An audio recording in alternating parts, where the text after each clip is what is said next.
We're just gonna get in giggling. Hi, everyone. Thank you for tuning in to Barely Conscious and Streaming for I think it's the 11th episode. I cannot believe that we are here. This is the second to last episode. We called it Healing Trauma, but I'm just going to be frank. I know I kind of hinted to it in my announcement this week earlier, but we're probably not going to heal your trauma tonight. um but we will try our best to just share little anecdotes, experiences that we've had as professionals, myself in leadership, Greer and Jessica in their roles as HR professionals. And I'm gonna actually let them introduce themselves, which I should have done before I went off on a ramble. So so Greer, I'll have you start, and then we'll push it to Jessica, and then we'll be back. Yeah, we're so excited to be here. Thanks for having us. So I'm Greer Procich. I use she, her pronouns. You'll see that I have a little dog over my shoulder, stained glass. I'm wearing a pink half zip sweater. My brown hair is half down, half up. I have white headphones on and brown glasses. Right now, I'm working with Jess very closely on some initiatives around disability and accessibility in the workplace. And so, as you can imagine, there's a ton of trauma that comes along with that. And so, we're super excited to be here to continue the conversation and to really raise awareness for the movement that we're looking to establish here. Yes. Amazing. And I'm Jessica Donahue. I also use she, her pronouns. I am a white woman with long brown hair wearing a black t shirt. And I am a solopreneur. So I do fractional HR consulting for tech startups. And on the side, kind of as a passion project, as Greer mentioned, I'm working on some disability and accessibility in the workplace initiatives. So, yeah, happy to be here.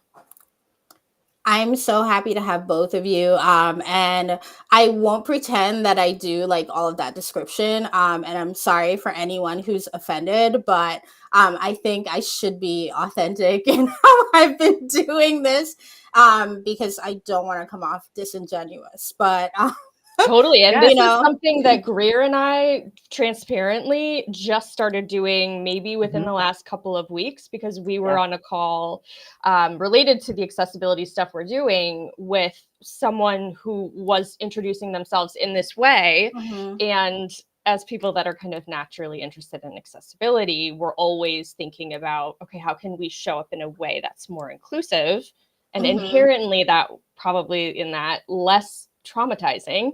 Yeah. So yeah, we're all learning. Like everyone, it's impossible for us to know it all, us included.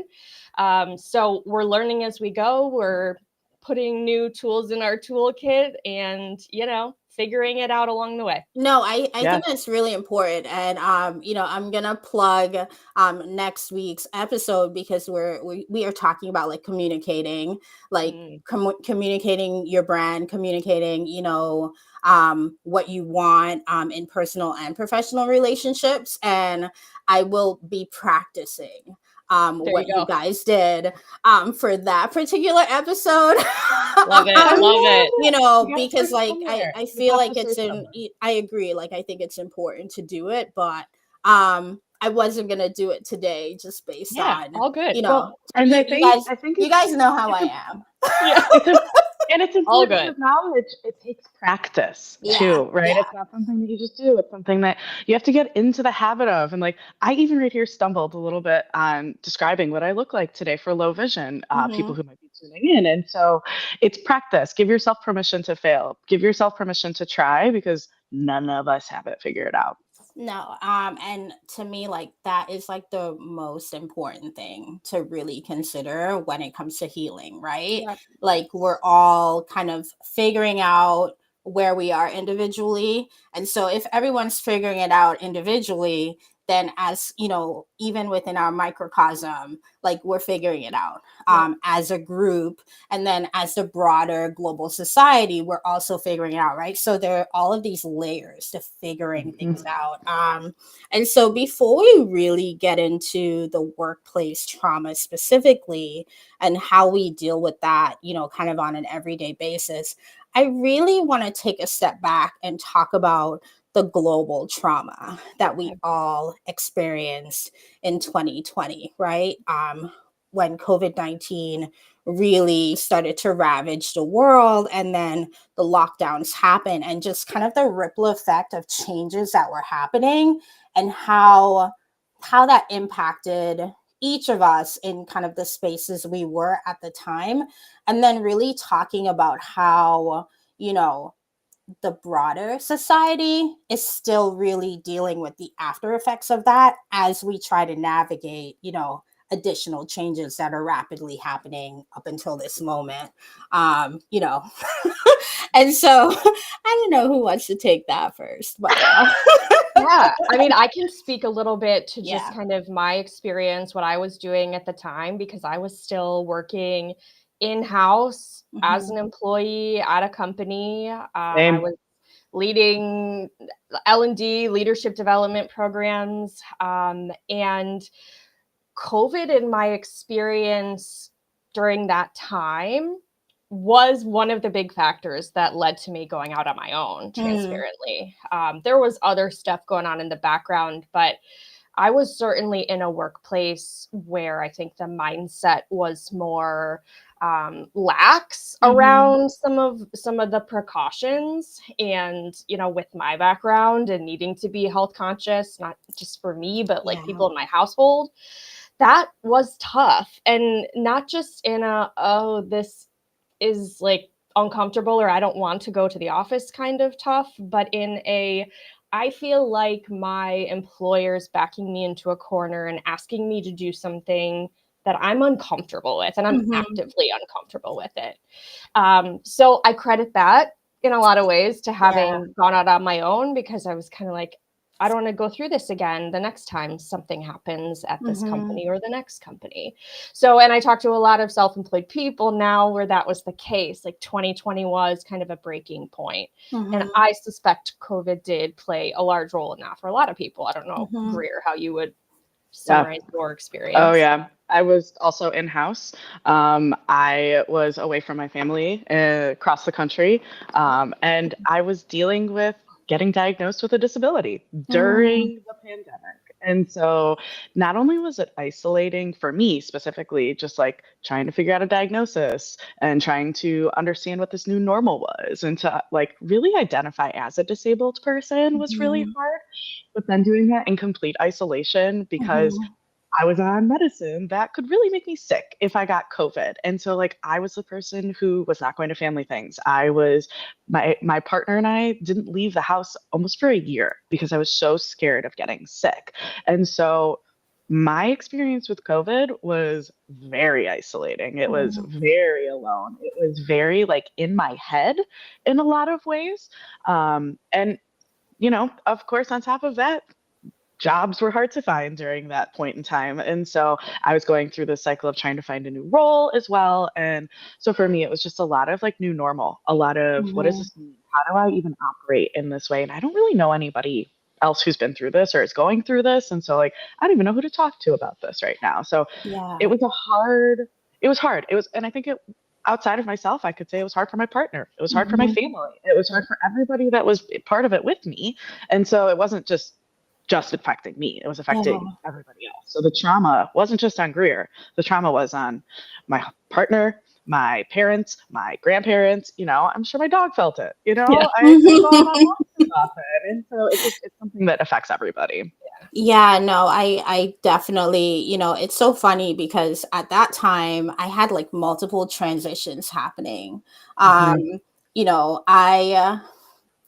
I was like in the process of either trying to re-sign leases for my renters that were in my house at the time. I had two roommates, and so and this is going to sound really terrible, but now you get to see a different side of Yeah. Aubria Ralph. Although I had given them the new leases, a part of me wanted them to say no thanks. And the first one did and moved out like almost instantaneously, like within like a few weeks. And it was just before the lockdowns when she left. And so in my head, I was like, okay, I just got one person to worry about. It's cool. I know it's terrible. And then the second person, I had literally given them 60 days to kind of get back to me because I had like enough time on my lease where I could do that. And that person waited until after the 60 days.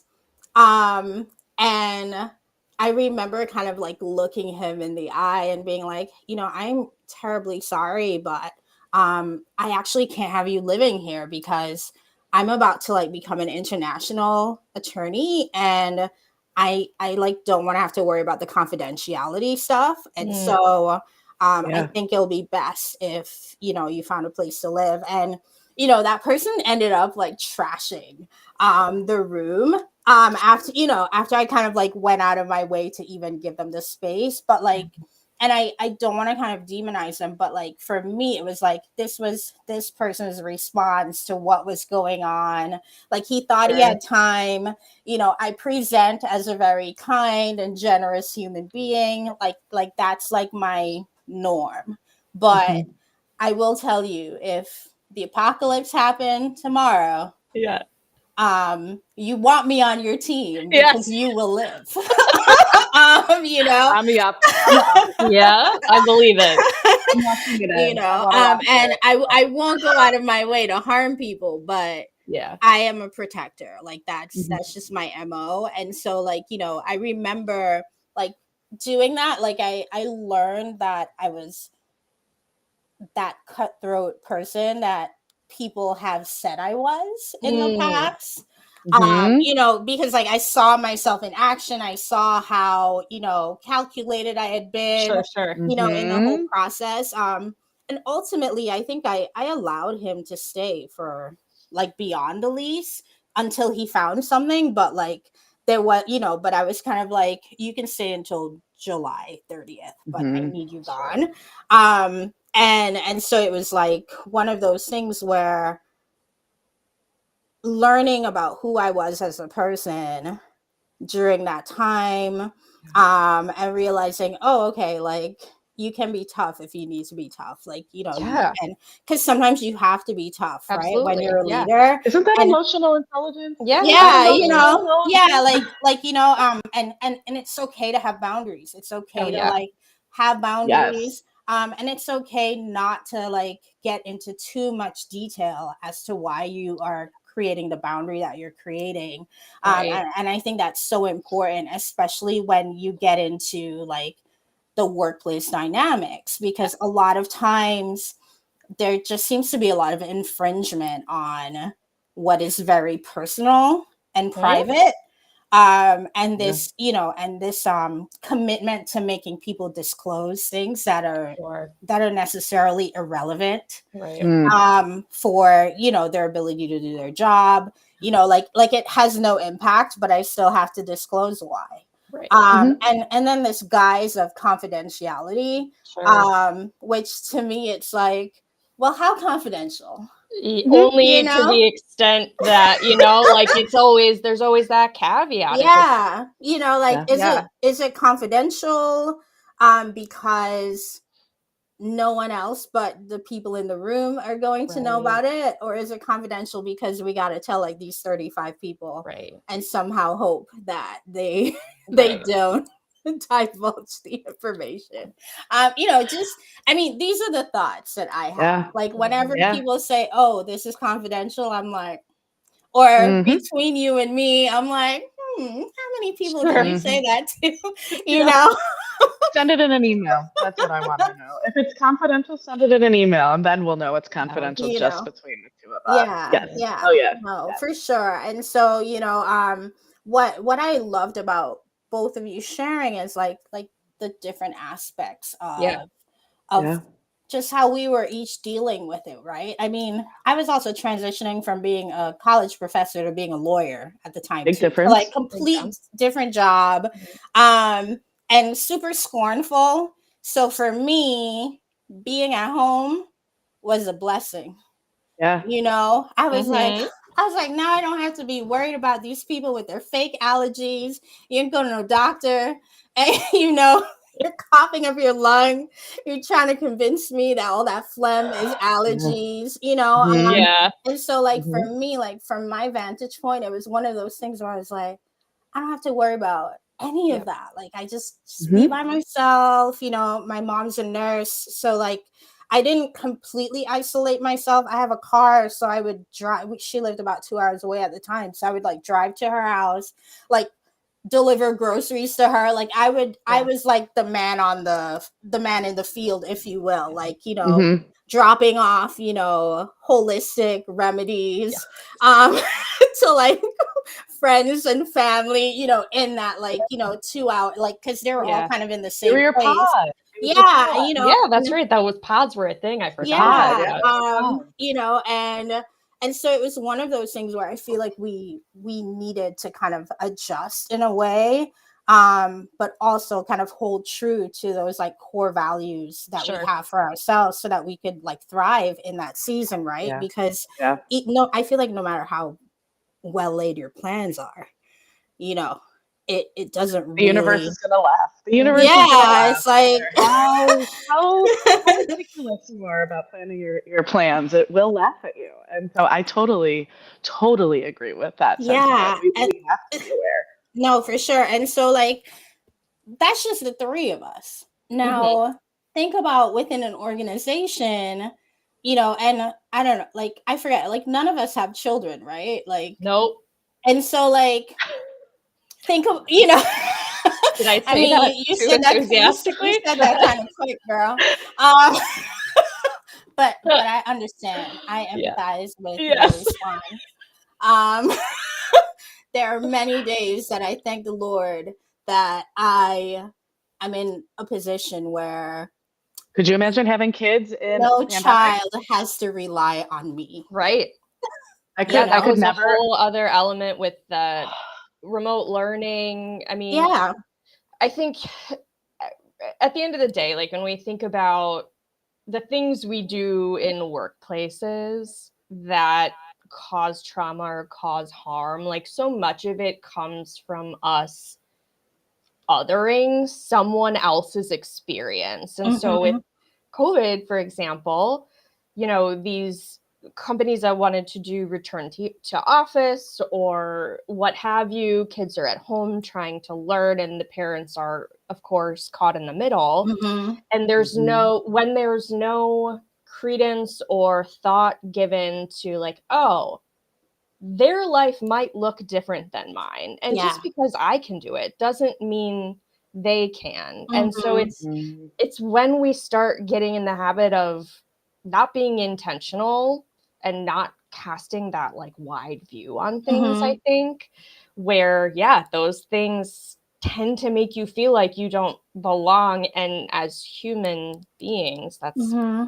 inherently harmful. We are like Yeah. communal beings. Well, Yeah. I think it's during the pandemic too, we really recognize power dynamics quite a bit Absolutely. in the Mm-hmm. organization. Mm-hmm. And so I think we saw them lose their power, right? And then it became a candidate market. And then it became, oh, well, you can work from wherever, or we're going to Mm-hmm. make it so we're going to make this a brand, an employer branding thing. So you could Yep. work 90 days from overseas and all of this stuff.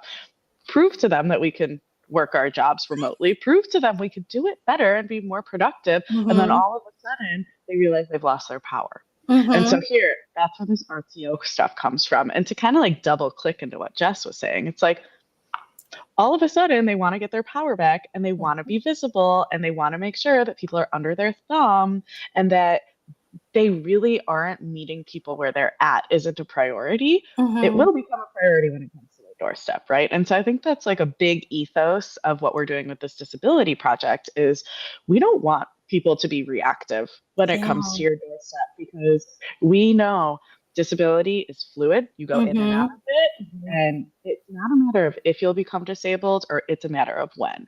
And Yeah. so, people are making decisions like during COVID, like I will never go back to an office. You will Mm-hmm. never, ever, under any circumstance, ever catch me back in an office for multiple reasons. Mm-hmm. And it's because I'm drawing boundaries, that I'm holding my power, and I'm saying I can do this remotely. And if you don't trust me to do it remotely, I'm not aligned with your values and Yeah. kind of like how you run your business. And so Mm-hmm. I think we're seeing power dynamics go like this, and that is traumatizing. That Yeah. is wildly traumatizing, Mm-hmm. because now we've opened up this sector for all these people to be part of the organizations and be part of community and all this stuff. And now we're going, oh well, actually, if you can't come back into the office, you're not owed that anymore, or we don't Yeah. want to give Yeah. that to you anymore. It's like the whole, what is all this about? It's like the mask is slipping, and I Yep. think that's a Mm-hmm. big thing that we saw during COVID was the Yeah. mask for a lot of people, Mm-hmm. for our government, for our organizations, some family members. Like the Mm-hmm. mask slipped. Yeah, exactly. Yeah. And so I think we have to be realistic too, that like trauma in the workplace isn't any better or worse than trauma at home. And Mm-hmm. all of those things compound each other. And so when you go through these traumatic, once in a lifetime, unprecedented events, my God, can we stop living through unprecedented Yeah. events? They're all precedented at this I'm point. tired. Yeah. But yeah, it's like what matters? What are we actually making decisions on? What values do we Mm-hmm. have? Because they've just been kind of thrown at the wall, and whatever's sticking in that moment is what they're going with. So Mm-hmm. like, I think we have to control what we can control, which is a lot easier said than done, and is a very privileged point of view. Let's point that out very, very clearly. But I do think that organizations during the pandemic really took advantage of us Yeah. quite a bit, and I'm ready for it to come back around, because I think it's going to. It's gonna Yeah. come back around. No, So well, that's the thing, right? Like, I remember when I was doing my transition from becoming a professor to becoming an attorney, there was a lot of concern as to whether or not like it would be as busy because of this like global crisis, sure. right? And Yeah. so I think I was supposed to start like April of that year, but we ended up pushing it a couple of months. So I started like a week after I submitted grades as Okay. a professor. I was like, Whew. now like, you know, Yeah. I was like attorney Whew. Aubria. Yeah. You know, and Yeah. I went from like 10 years,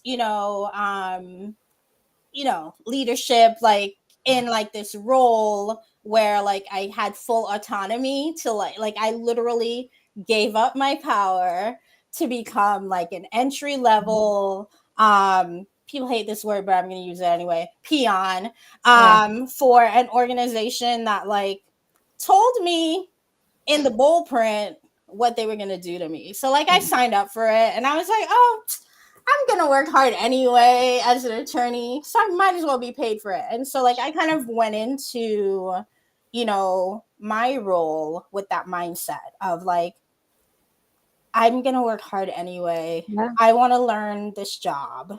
And so like, and now like I get to learn it from the comfort of my home. Yeah. And I got nothing else to do anyway. Like I can't go anywhere. And so like I ended up like booking. I started in June. I think I worked something like 1,700 hours Yeah. in that period to like the end of the year. It's almost almost a whole year. And I Yeah, took that's wild. I took a month off to study and retake the bar exam. Okay. Right? And so when you say like organizations took advantage of people, like I'm not saying that the firm I worked at necessarily did, because like they could have just told me, "Hey girl, thanks for trying. Good luck."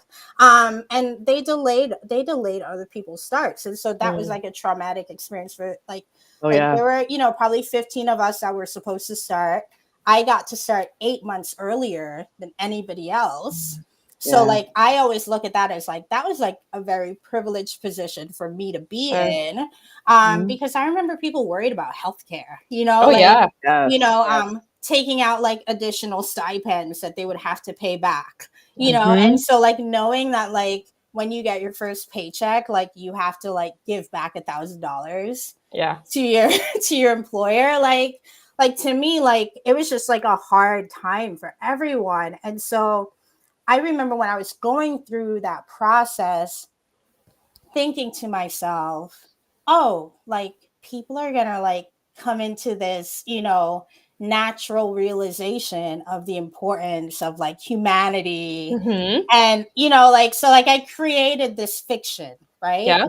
Of what and truly psyched myself out. And I think we like there was a ton of propaganda, right? Like, Yes. like I mean, even with like going to the store, it was like, be Yeah. kind to your fellow man, stand 6 feet away in Yeah. Target, and like all of these things, right? And kind of all of these things we can, oh, we love nurses, we love doctors now, we love the food delivery person, the people that we have forgotten about for Sure. forever, like the people Yeah. in the service industry, right? Mhm. The people running public transportation at the time, right? During all of this. Do you remember when the FAA was like, if you hit a flight attendant, you'll be. Why are we even talking about that? Why do we Yeah. have to put that Because out it there? happened somewhere. Exactly. Yeah, But had to have. I think Yeah, I some think cray cray Aubria, did it. though, it's like what we saw during the pandemic was that people do not have emotional regulation. Mm-hmm. Absolutely true. And Which there's is like what's perpetuating a lot of the dysfunction in our workplaces. Exactly. And there is a sincere lack of critical thinking. Yeah. Right. And so it's like all of a sudden these things got put on a pedestal and shined light on because people forgot how to act in public. Mm-hmm. And so I used to work in hospitality. I did it for 15 years. I have been punched in the face and I have had guests' fingers in my mouth because they thought it was appropriate to do. Right. And so, like, I cannot imagine what it was like when Yeah. people were, after 9 months, allowed to go back in public. Like, Mm-hmm. there's just such a lack of concern for outside of yourself, I think, that Mm-hmm. I saw in the pandemic, and it's still happening. Well, And I feel like it's become even more Prevalent. like Mhm. I feel like, I was being telling, emboldened.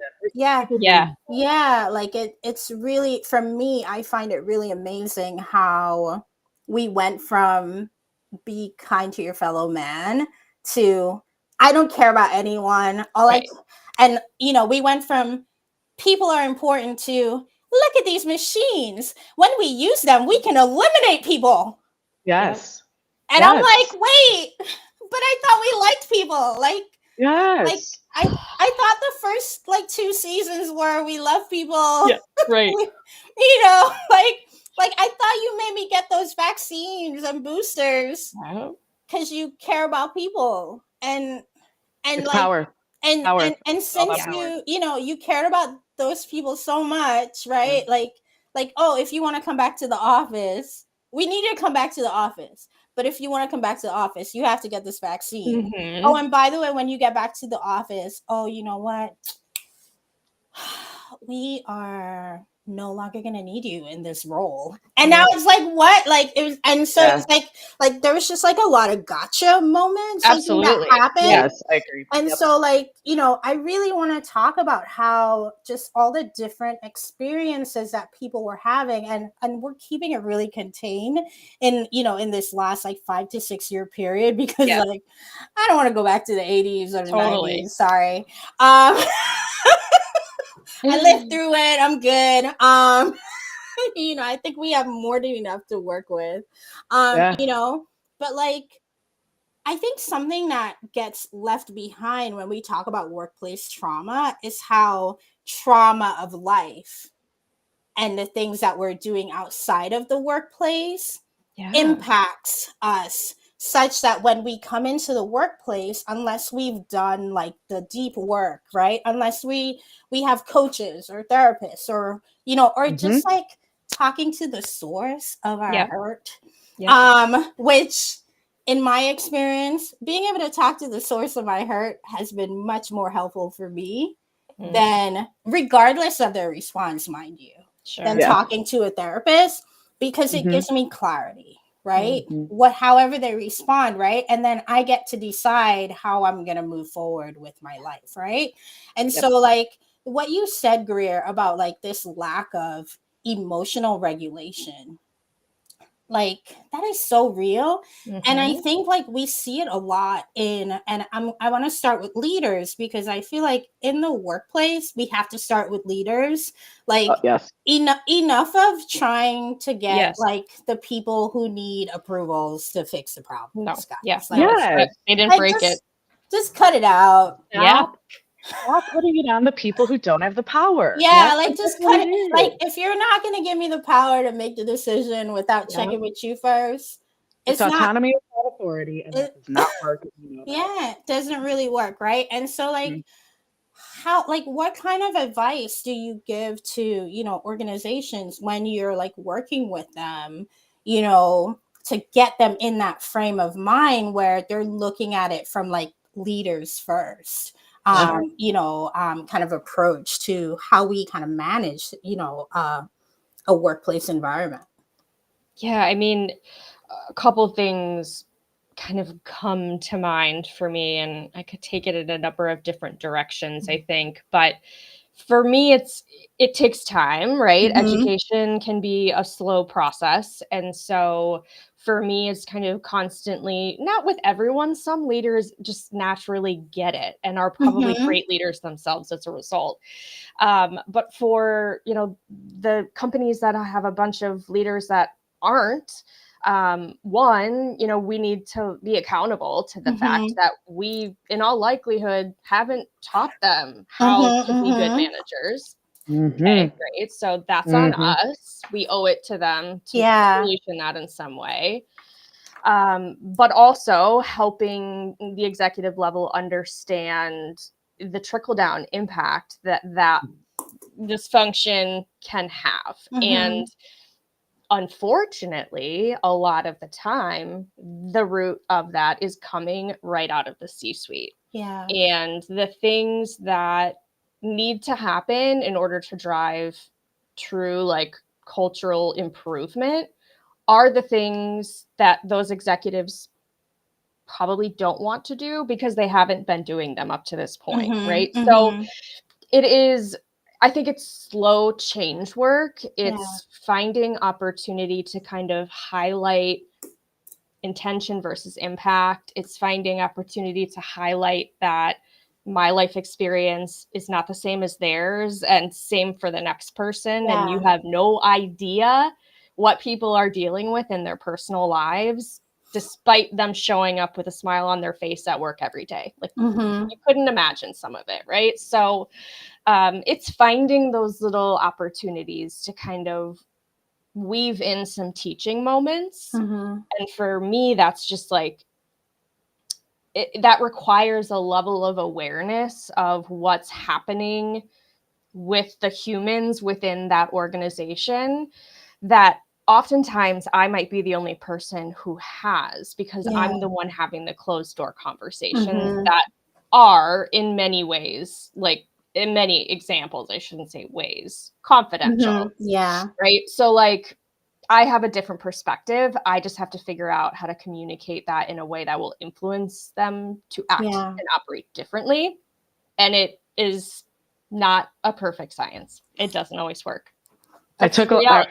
I wrote a lot of things down. I have a lot of thoughts on this right Great. now because I Okay. think that this is such a big problem. Like, Aubria, you're totally right. It has to start at the top. It trickles Yeah. down. If it's not something that leadership models or does, let's not even fake it. It's not going to happen because it's not a Mm-hmm. priority.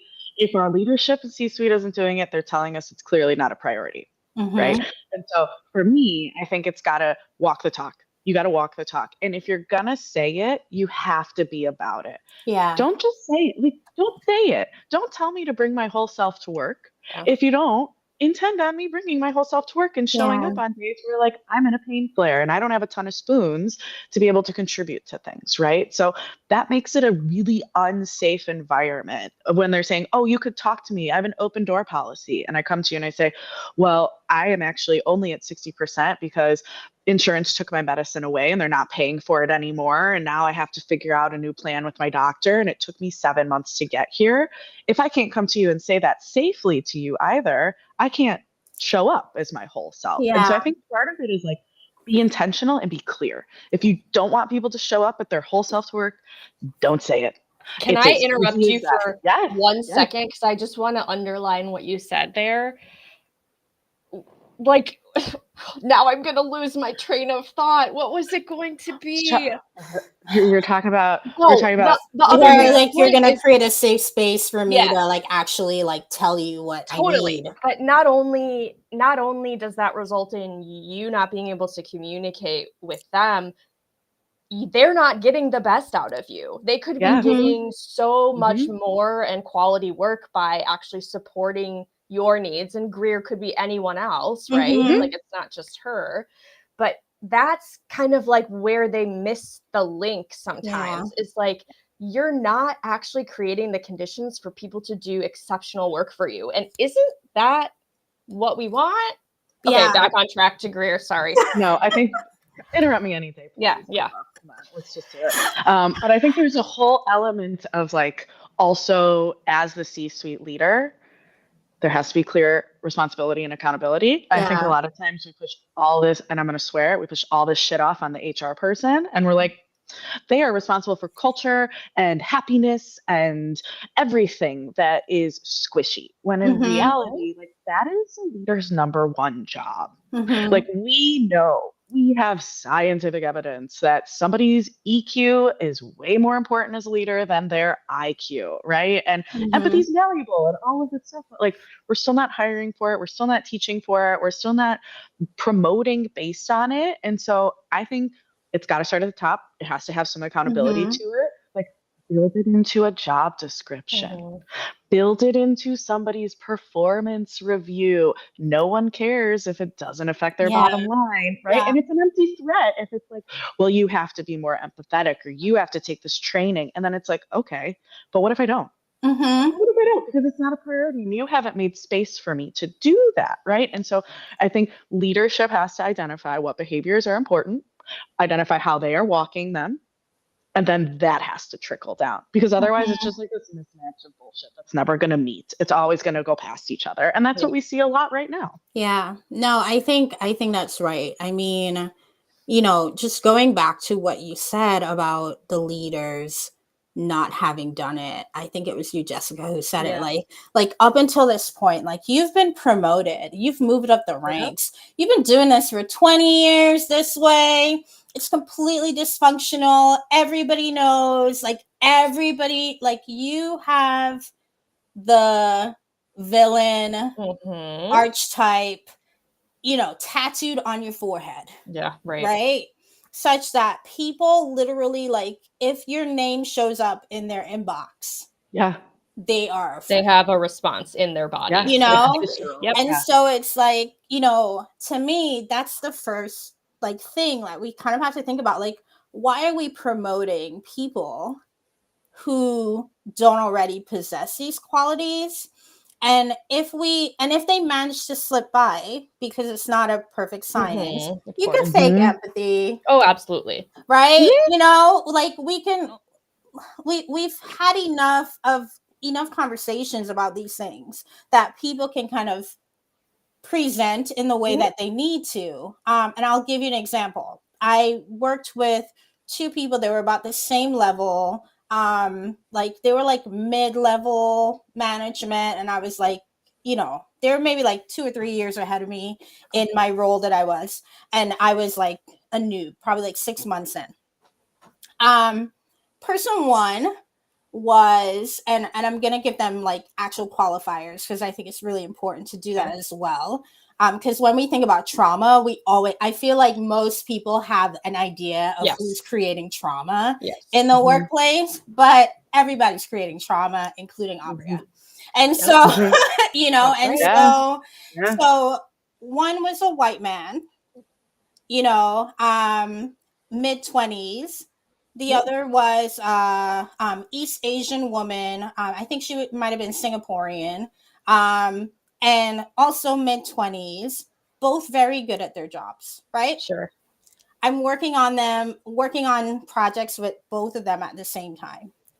One of them, the guy, he started kind of like handing off my projects to his friend because they were planning on leaving. Like we found out later, like they were planning on leaving. So he was trying to make sure his friend was, developed enough so that he could, be versatile for the role. Right. Also a white man.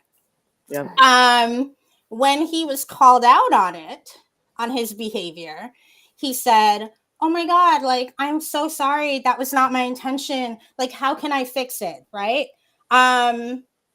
His behavior didn't change after that. Yeah. But he was able to keep his mask on Yes. and avoid further inquisition Scrutiny. into his behavior, right? Person two, we were working on a deal and she was kind of like, and towards the end, I'm like a feedback queen. Yeah. I love to know how I'm doing, even if it's bad, especially if it's bad. How do you get better? Because for me, Yeah. I'm like, I want to be the best of the best of the best, which is crazy. I know, but how do I get there is if you tell me when I'm doing stuff wrong, then I can fix it. And so I ended up talking to this person, and I remember she was kind of like, "Oh, well, you need to be more submissive." I know. Sorry, I just threw up a little bit. And this was after like I had like basically broken my back trying to like help this person on like stuff that had nothing to do with me. Like I volunteered myself to help her. And then this was like the feedback I was getting at the end. And I was like, what? That's a personality trait. Well, feedback on your performance. That is a personality trait. But no, let me finish. Yeah. And so I don't want to, like, Aubria. It's making me angry. And so after it happened, and it's funny because like at the time I was like working from my mom's house at the time because I had like a doctor's appointment that day and my mom happened to overhear the conversation. And so I got off the call and she was like, "Did that person tell you to be more submissive? What's she mean?" And then like it clicked in my brain that was like it kind of went over my head, I'll be honest. Like it didn't even faze me. I was just kind of like, okay, how, writing notes, kind of like you, Greer, writing all the notes right now for this call, right? And then I go to talk to like a professional development person about my experience so far at the company. And I'm like, and so said I need to be more submissive. And he looks mortified. He's like, "Wait, what? What do you mean?" And now I realize, oh wait, this is really bad. Sure. Yeah. And now my mindset is like, wait, I don't want this person to get fired. I don't think she meant that. And so I go back to her because he's like, "Oh, we're gonna have to do training for her." And now she's gonna be under more scrutiny. And because I know that like the other person was just masking, I'm like, no, it's not fair. And totally. So I go back to her and I'm like, "Can you just clarify what you meant by that?" Still have a copy of the email. I think I was pretty clear. You just need to do what you're told and don't ask questions. A month later, she was no longer at the company. I wrote two things down. I wrote three. I wrote ego, failing upwards, and promoting friends because it makes them feel good. Sure. And keeps them safe. And that's like, I think, a huge problem with leadership. And frankly, that sounds like that was the problem with this female giving you feedback. Is like, you bruised her ego. She wanted you to take a step back and get off her toes because she did not need you there.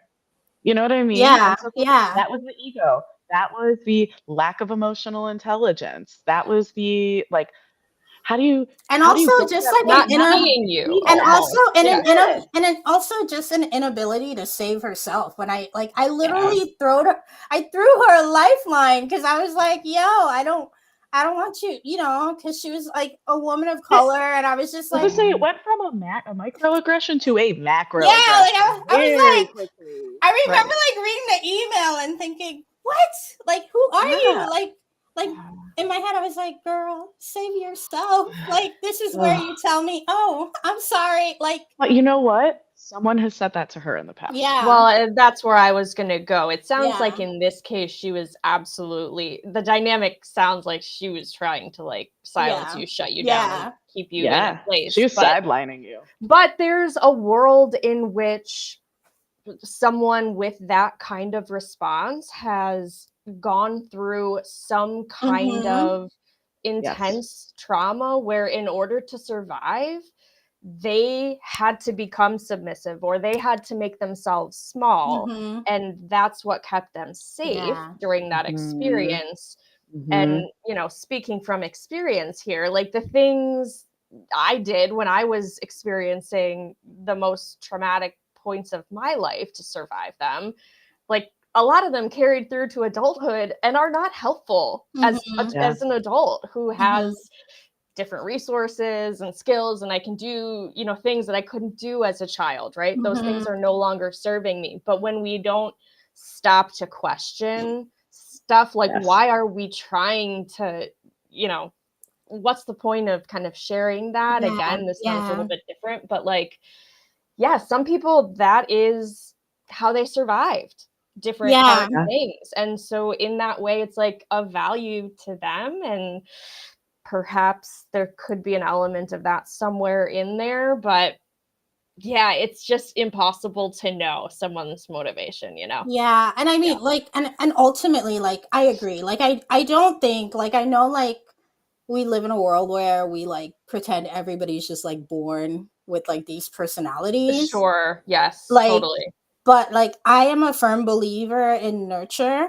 Right. But I'm also a firm believer in your ability to take back control of who you are once you're in a position to do so. And so like as a child, you know, like to just go back to what you were saying, Jess. Yeah. It's like when I'm a child, like, I mean, whenever my mom said A, I was like, okay, where do you need me to take that A? You know, like, I didn't question that lady. Right. You know, I heard stories about her, and I was like, I do not want to be part of the story. I want to find out. Yeah. Like, you know, let me work on my branding when I'm dealing with my mother, you know? And so like it's funny because like my siblings now, they're like, you just like your motives for like doing the right thing weren't like real. Like you just did it because you were trying to survive. And I'm like, totally. Well, yeah. That's what we're all doing. You know? That's what we're all doing. Like, and for me, it was like, I don't like to fight battles I can't win. Yeah.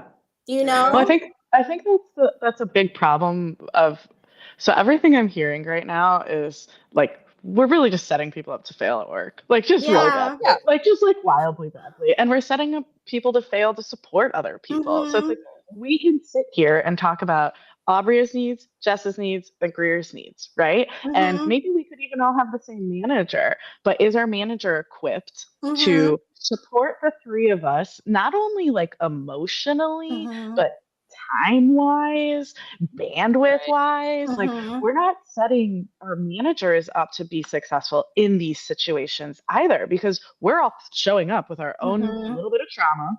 They have their own trauma. The HR person has their own trauma, and the C-suite has their own trauma. And so until we know how to deal with each independent person's trauma, we're just going to keep treating everybody the same way, and everyone's going to keep having to do these defense mechanisms and show up with a mask on because one size fits all.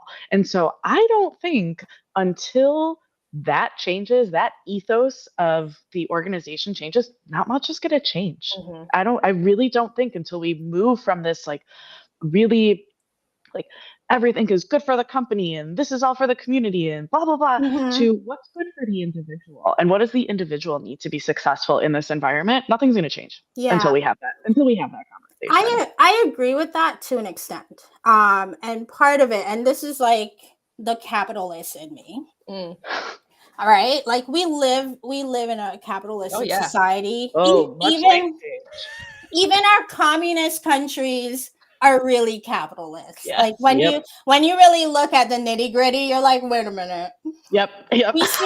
We see, you know, the same disparities here as in like the people that are actually marketing as capitalist Sure. societies, Yeah, right? Yeah. Yeah. And so like for me, like I want to go back to the self-regulation part, right? And I really, for me, like I think healing has to happen at an individual level before it can happen on a communal level, right? Yes.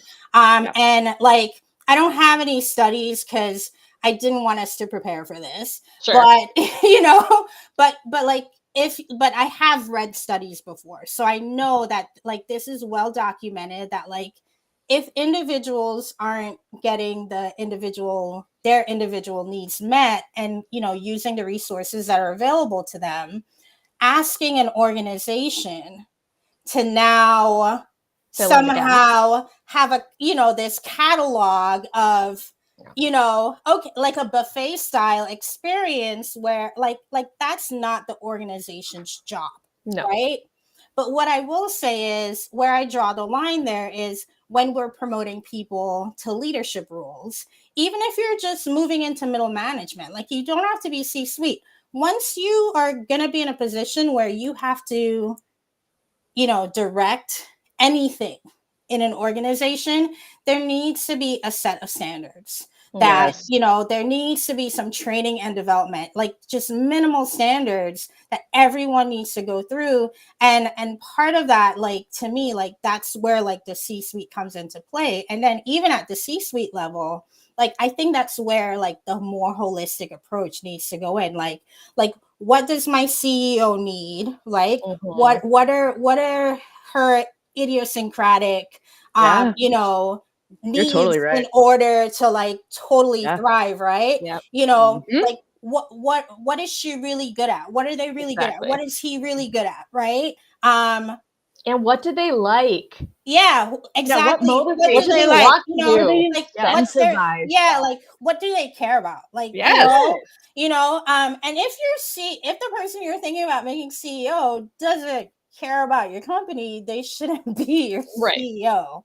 I don't care how good they are at their job. Like if they Well, don't this is care that. about their company, they're not going to be able to make good decisions for your company or the people. Oh. They're not going to care about your people, right? Mhm. Like your CHRO, like does your CHRO really want to implement these ideas you're talking about at your weekly meetings, right? Like, are they investing? Yeah. Right? Do Yeah. you have buy-in from your leadership team, right? Does the CHRO have the resources and the budget Yeah. I to can guarantee you they don't. They don't. implement these things, No, they right? don't. And like and when are we going to get to a place where it's not about immediate profit? Because I think Yeah. a lot Right. of times there's like, and sorry Chase, but Chase got rid of a bunch of people Okay. early January. I think it was Okay. like a big number, you know, like Yeah. something I like remember 20,000 this. people. Yes. Absurd. And Whole workforce. That is and an entire company. maybe a week later, there was an announcement that Jamie Dimon got something That's right. like $39 million bonus. Yes. And Yeah. I remember. I was like, what? Why? Getting rid of 20,000 people from the workforce is a failure. Why are you Absolutely. getting a bonus for creating this For much failing. disruption? Yeah. Yeah. Yeah. You know, like you haven't actually made a profit. You just got rid of the people you have to pay this year. That's Well, right. but that's the whole thing around accountability, Right? right? It's the, like No. they can blame the customer service representatives for Of giving course. bad customer service, and then they can lay off that whole division. But at the end of the day, it's like, who made the forecasts? Who did the hiring? Like, I think that we saw the true incompetence of leadership during COVID because everyone was like, talent. We just have to hire. Like, we just have to No, hire it the was talent the that's most out bizarre there. thing. Like where and really it was like a lot of greed too. Like I remember like there were Greed for talent. Yes. like I literally was like I hadn't been a lawyer for a year and there were literally 7 big law firms Wow. reaching out to me on a regular basis asking me why I don't come to like work there. You know, Yeah, it was a wild time. You know, and I like remember that time and thinking to myself like, yo, you don't know what like 2022 is gonna be like, you know. And it wasn't because they wanted you. It was because they didn't want someone else to have you. And that's what that's ultimately what it was. And so it's like they gas you up, you get a bonus, you know, for me it was like I was, you know, I was a good negotiator. So I negotiated for time and money. And so like I got a bump in my year status and I got money. Right. And I think that like for me, when I look back on that time, like I always think about why were you willing to do all that for me? And then once you had me, you know, like why did you then try to like mismanage my career? Yeah. Right. Like an abusive relationship. It's and for me it was like and I reject all abusive relationships. Like my brain cannot handle it. Like if I just feel like a whiff, like it doesn't even have to be full. Like it's like you don't have to, it's like physical abuse. You do not have to touch me. You just have to breathe in my direction a little too hard. And I'm like, well, it's time for me to go. You know? And so like but I think like so many people, going back to what Jess said about, you know, sometimes if you haven't like built in like really good responses, like if you haven't had the time to do it, because sometimes it's not I'm completely disregarding my mental health. It's like life has been lifing since I was born. I'm a millennial, you know, and so like, you know, right? And so it's like, so it's like you think about it, like it's not a matter of I don't care about myself. It's like I haven't even like I think about and not like the worst leader I ever worked with. I felt sorry for him. Every time we had every time he had a negative interaction with me, I felt bad for the man. Because I thought to myself, how do you get this far in your life? Like you've been alive almost twice as long as I've been alive. Sure. And you haven't taken the time to learn yourself and learn that your behavior is inappropriate, you know, in any setting. Yeah, it's tragic, really. Yeah. And so like for me, like and like I look back and I'm like, what's wrong? Like that was my response. You know, like I remember like because of him, I was fired 3 times in 1 week at this job. Okay. I'm an overachiever. What does that mean? I'm an overachiever, okay? First they told me, you know, they were like, oh, we don't think you're a fit here anymore. And I was like, and in my head, I was like, okay, cool. I mean, I know you got some notes from your top clients last week saying I was awesome, but maybe I misread those emails, you know, that they copied me in, right? And then they told me that, and you know, the way it was set up, like normally you can like take your stuff, like they give you time to kind of leave from this like company that I was working at. But like they were like, oh, and you can't come back to the office. And in my head, I was like, am I the type of person? Am I the type of person that you don't let come back to the office? Like what kind of energy am I giving right now? But then like I remember sitting in that meeting and thinking about how much money I had made the company while I was there. And I'd made them like close to $7 million. And I may have made about 10%. On my own, minus the tax and, you know, extra things that they make us pay for out of our out of our paychecks. And so like for me, like I'd very much earned my keep there, not counting the things that you don't necessarily get paid for. Like I was helping them with DEI. I was doing like a lot of like these recruiting. To me, like somebody who's not a fit shouldn't be that totally agree integrated into your stuff, right? It's a cop out. It's Yeah, a no, cop it was like out. really bizarre. And so, but I was okay with it. I was like, you know what? I was trying to quit anyway. So it was one of those things where I was like, cool, no problem. Yeah. Yeah. And then Yeah. I got an email 2 days later demanding I come back to the office because they needed to have a meeting with me. And this was from like the chief legal officer of the place. And I was like, oh, I don't think it's within my best interest to come back there because y'all told me not to come on Monday. And, What is and happening? I was like, have you spoken to the people that were there? Because like they told me I'm already like not working here anymore. Yeah. So Great communication. response, you're terminated for insubordination. So I went from like being fired for not being a fit to Oh my like gosh. being insubordinate.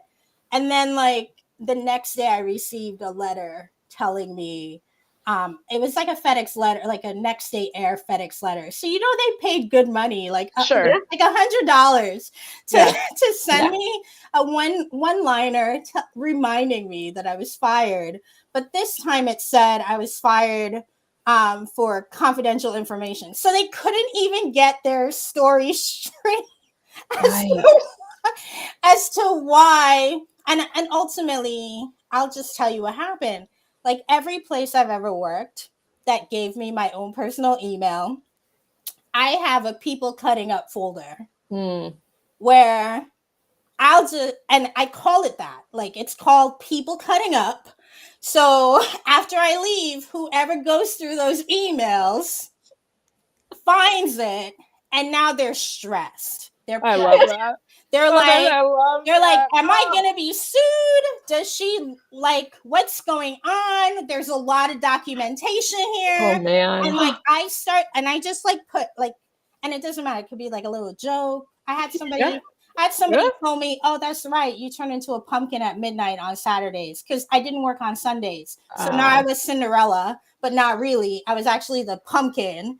And so like, and I remember like chuckling and just moving that email into my people kind of email, you know? And so it's like, I'm saying all of this to say that like, I could see like he had gone through some stuff along the way. And I understand now why sometimes people stay with abusive people. Yep, absolutely. Yeah. And you know, because now it's like you're looking for a way to redeem people that like can't be redeemed, right?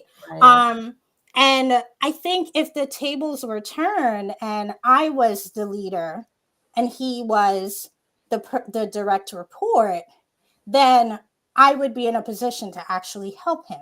Probably. Right? Yeah. But because I was already, you know, it's like the power dynamics that we were talking about. It's like, how dare you? You're way too young, you know, because I carry my age really well. So like he's looking at me like you're like it's, you know, in his mind, he thinks I'm like a 20-something-year-old. And I'm like, nah, bro, I'm old. I'm old, but I'm not that old, you know? And so like, how do we as like to me, it's like, it's so much. And you know, I'm so mad at myself for trying to pack this into 1 hour because we're out of time. we're out of time. We'll do it again. Yeah. Do it again. But for me, it's like, I think you're right, Greer. Like we have to stop having the conversations mindlessly, right? Like there needs to be a true commitment, but I think like organizations need to be committed to making sure their people are okay and have a general standard of what that looks like, right? And so if it means like we're not overworking our team, you know, we're making sure people are trained and developed so that they can actually do their work, you know, the work that they've been hired to do effectively, right? We're not like asking people who we have decided to other to now do all of the program related to the otherness that we've created, right? And now make it our responsibility to, you know, convince people Black people belong, convince people with disabilities belong, you know, consider, you know, LGBT, like Yeah. Why do Yes. I need to convince you? Like, Yeah. am I doing the work or not? Right? I got two Mhm. sentences I think we need to completely eliminate from our repertoires if we like. I think we've really identified that it's hard to change culture. It's Mhm. very hard, right? Mhm. But words matter, and you Mhm. can be intentional with your words. And Yeah. so, two things I think you could immediately take out of your language are assume good intent. Oh, I hate that. Mhm. Yes. Hate it. I hate assume good intent. I think it puts the onus on the person who brought it up, Mhm. who is having the problem, who is maybe experiencing the trauma. I think eliminate that from your repertoire as much as you Mhm. can. And then I think the other one is intent over impact, right? Like it Yeah. doesn't matter what my intent is if I negatively impacted you.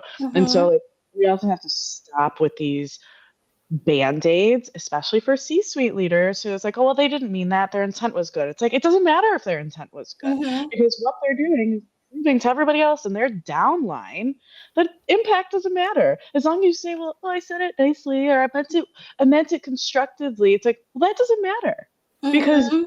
the outcome, the output of your behavior was negative. So Mhm. like two things we could do real easily. Just stop saying those things. Stop like Mhm. think about the words that are coming out of your mouth and the actions that you're willing to follow them up with. Full stop. Full stop. Yeah. Yeah. And to piggyback off that, because I was literally just talking about this earlier this week, I don't care how good your intentions are. If there is negative impact Yeah. Yes. Yes. to anybody, it means Yeah. you haven't thought it through long enough Mhm. for to have decided that you had good intent. Yeah. Because Agreed. I love if you truly have good intentions, you Yeah. have to that. Hmm. consider the impact of your behavior. And if Agreed. you're Yep. not considering the impact of your behavior, you can Yep. lie to yourself, but Hmm. you're not fooling Hmm. anybody else. Yeah. Yeah. You Yeah. know? Identify how you're impacting the lowest common denominator. Yeah. Mm. What is it? Yes. And how are you causing the problem? Yeah. What are you doing? Mhm. It's a little bit of you know what it is? It's ownership. It's ego. It's all of these things. Yeah. Mhm. We've been taught don't say you're sorry. Don't say you messed up. Don't say any of these things. But that's where the change is going to be. And Yeah. if I could tell you, I think Gen Z is going to change it all. Yeah, I think and Gen they Z is going to already change the are. workforce. Yeah, I'm They so already excited. are. And you know, like I was actually being questioned on a podcast earlier this week about how I feel about Gen Z and Gen Alpha. And I was like, I feel good. Yeah. Me too. Same. Same. And I was like, I hope they, hire Yeah. me and, Yep. give me a part in their Yes. revolution Yes. because 100%. Yes. and Uh-huh. They're changing it. I hope they find me worthy because I feel like one of my biggest issues with a lot of the traumatic experiences and trauma that so many people are carrying in the workplace in 2025 is the fact that so many people that were positioned to do better in 1995, Mm. in 2005, in 2015, who chose to do nothing, who chose to hide behind a smile and Exactly. pretension. Yeah. Like, Yep. that's why Yep. we're even having this conversation right now. And for anybody who's kind of like, oh, but I've heard this all before, well, what have you done Mhm. since you've heard it? You know, Aren't you what are tired of having the same conversation? I'm yeah, tired of like, having the same like conversation. I have a 25-year-old sister, okay? Mm. And I don't want my 25-year-old sister having this conversation in 10 Yeah. In 10 years. years. No. Well, Yeah. but I you don't want her walking up to school both uphill both ways because that's the mentality that we have of a no. lot of these senior leaders is I Mhm. went through it, so you should have Yeah, and it's to. And I think that like you're that's still changing. traumatized. Yes. Mhm. Yes. Yes. They You're It's haven't still processed obvious. it. like Obvious. you're still thinking about the first person that traumatized you on your first Mhm. Yeah. day of work Yeah. in 1984. I wasn't Hmm. even born yet, Yep. you know? Yep. Yeah. And Yeah. now I have to come unpack. You're crazy. Uh-huh. No, like Uh-huh. and that's why I say like it has to be personal responsibility. Like Yep. no more of this zombie existence on the street, but also in the workplace. And I think if we don't like choose to really be that like in our actual everyday lives, then we can't do that when we go to work, you know? Mm-hmm.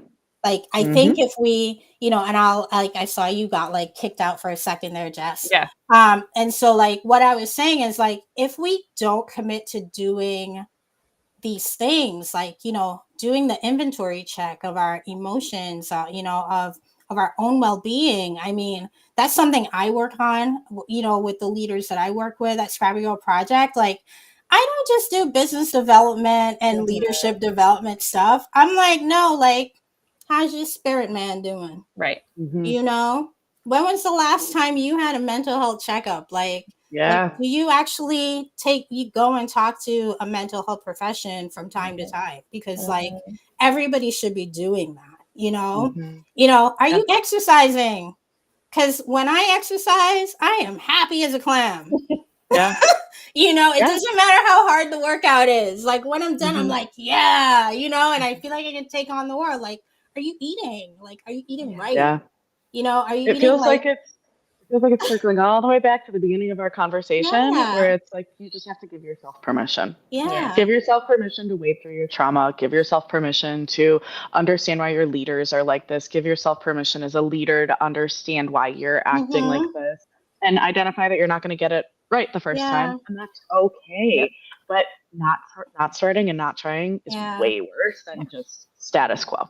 Or take a page from Jess or Greer's book and, find a place, whether it's you creating a space for yourself that works for the life that you're trying to build, and so maybe you decide, I'm going to be a solopreneur. Like, I am not going to subject myself to this kind of disruption and trauma anymore, and plan for that and pivot as needed. Right. And, or like find organizations that are aligned with your core values, because they do exist.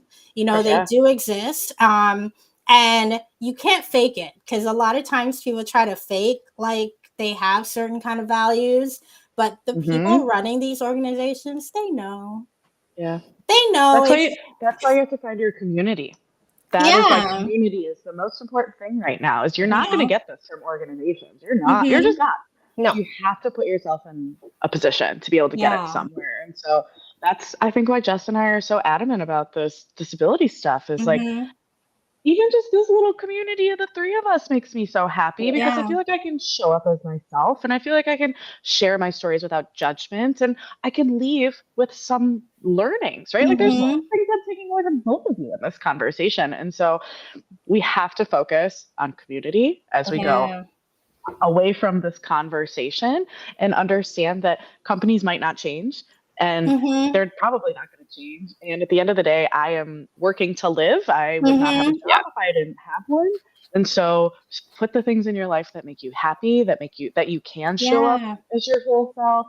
You can lean on people when you need it. And so community, that would be my biggest takeaway right now. Yeah. Jess, any last words?